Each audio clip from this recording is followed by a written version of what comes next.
1979, a black police detective picked up a phone, dialed a number from a classified ad, and told a stranger he hated black people, Jewish people, and anyone who wasn't white. The stranger believed every word. Within weeks, that detective would be invited to join the Ku Klux Klan, offered a leadership role, even assigned to help guard the Klan's national leader during a visit to his own city. The only problem, he could never actually show up in person, because the detective making that call was black. And somehow, for almost a year, the operation kept running anyway. The ad Ron Stallworth was a rookie detective in Colorado Springs, one of the first black officers on the force. One day, flipping through the newspaper, he spotted a small classified ad. The Klan was recruiting. A P.O. box was listed for anyone interested. Half as a joke, he wrote back using his real name, pretending to be a white man sympathetic to the cause. He expected nothing to come of it. A few weeks later, his desk phone rang. A local Klan organizer had gotten his letter. He wanted to talk. Stallworth didn't hang up. He leaned in, expressing hatred for black people, Jewish people, anyone who wasn't white.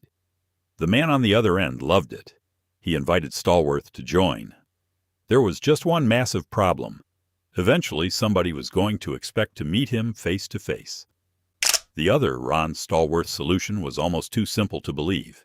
He'd keep every phone call as himself, his real voice, his real name, building trust one conversation at a time. But for actual in-person meetings, a white detective on the force, also named Chuck, would show up using Stallworth's identity instead. Two officers. One shared undercover name. As long as nobody ever compared notes on what Ron Stallworth was supposed to look like, it could work. It shouldn't have, but it did. Stallworth kept gathering intelligence over the phone, planned cross-burnings, weapon stockpiles, internal Klan politics, information a black detective should never have had access to. Meanwhile, his colleagues sat in actual Klan meetings, in actual Klan rooms, representing a name that belonged to a man those same members would never accept. Then Stallworth was issued an official Klan membership card.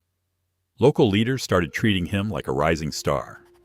And then came the moment that made the whole operation almost impossible to believe. David Duke, the Klan's national leader, actively working to rebrand the organization's image, was coming to Colorado Springs. Local members floated an idea. Given his standing, Ron Stallworth should help with Duke's security detail. Stallworth said yes. He ended up walking beside David Duke himself, close enough to touch him. While Duke had no idea the man next to him, the man he believed was a loyal member, was a black police detective running an undercover investigation against his own organization. At one point, Stallworth pulled Duke aside and chatted with him directly, casually, while the department's actual case file on the entire operation sat back at the station, under Stallworth's own real name. The investigation ran for nearly a year. It gathered intelligence, tracked planned Klan activity, and stopped at least one cross-burning before it happened. Eventually, the department shut it down, not because anyone was caught, but because the longer it ran, the more likely someone would finally notice the gap between the voice on the phone and the face in the room. For decades, almost nobody outside a small circle knew this had happened at all. Stallworth stayed quiet about most of it until he published a memoir in 2014. The story eventually became a major film in 2018, bringing an operation that once lived only in old police case files to a global audience decades later.